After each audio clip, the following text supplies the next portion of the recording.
સુરેન્દ્રનગર જિલ્લાના ધ્રાંગધ્રા શહેરના મધ્યમાં આવતા ભલા હનુમાન મંદિરના મહંત શ્રી પાંડુરંગદાસજી, જેમની દીર્ઘ આયુ, પ્રેમાળ સ્વભાવ અને હંમેશા હનુમાન દાદાની ભક્તિના સત્સંગમાં રસબોળ, હર હંમેશ જનસેવા, પશુ પંખીની સેવામાં કાર્યરત, અબોલ પશુઓ તથા શ્વાનના રંગાડાઓ કરી ભૂખ્યા શ્વાનોની જઠરાગ્નિ ઠારતા પરમ પૂજ્ય શ્રી પાંડુરંગદાસજી મહારાજનું આજે દેવગતિ દેવલોક પામતા સમગ્ર ભક્તજનોમાં શોકનો માહોલ સર્જાયો હતો.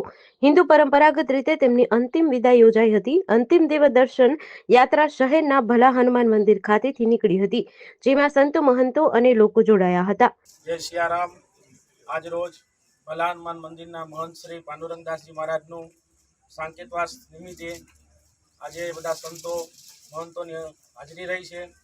ત્યારબાદ બાપુની ભવ્યથી ભવ્ય શોભાયાત્રાનું આયોજન કરવામાં પણ આવ્યું હતું અને પૂરા નગરમાં મહારાજજીની શોભાયાત્રાનું ખૂબ સરસ રીતે સબને બધાને દર્શન લાભ થયો અને આજે 12:30 વાગ્યે મહારાજજીના દિવ્ય દેહને અગ્નિ સંસ્કાર કરવામાં આવ્યો છે સંતો, મંતોની અને ભક્તોની હાજરીમાં, અને ખૂબ આનંદથી બાપુનો આ જે કંઈ પ્રસંગ હતો ઉજવાયો છે. આજ રોજ સુરેન્દ્રનગર જિલ્લાના ધ્રાંગધ્રા તાલુકાના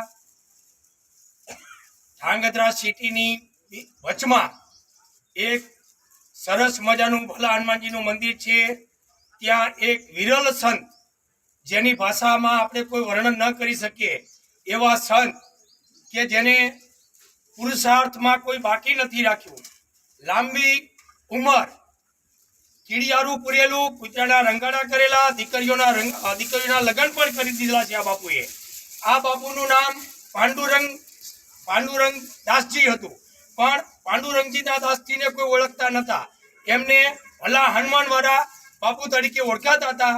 આજની તારીખ 20/2/2025 રોજ એ દેવલોક પામ્યા છે અને આજે એમની પાલખી યાત્રા સવારમાં 9 વાગે કાઢવામાં આવી હતી અને રાજમાર્ગો ઉપર ધ્રાંગધ્રા સિટીમાં ખૂબ ભવ્યથી ભવ્ય રીતે યાત્રા કાઢવામાં આવી હતી. સાધુ સંતો બહારથી પણ આવ્યા હતા. એમના આશીર્વાદ રૂપે અમે અમારું ધ્રાંગધ્રા અને અમારું સેવકગણ ખૂબ આનંદથી લાગણી અનુભવીએ છીએ. મોટા મોટા સંતો અમારા અહીંયા ઉપસ્થિત થયા છે, એ બદલ અમે સંતોનો પણ ખૂબ આભાર માનીએ છીએ અને ખૂબ અમને આનંદ આવ્યો છે એવી ભગવાન ભલા હનુમાન દાદાને પ્રાર્થના કરીએ છીએ. GDC ન્યૂઝ સાથે દિનેશ ગામવા સાથે જયેશ કુમાર ઝાલા, ધ્રાંગધ્રા.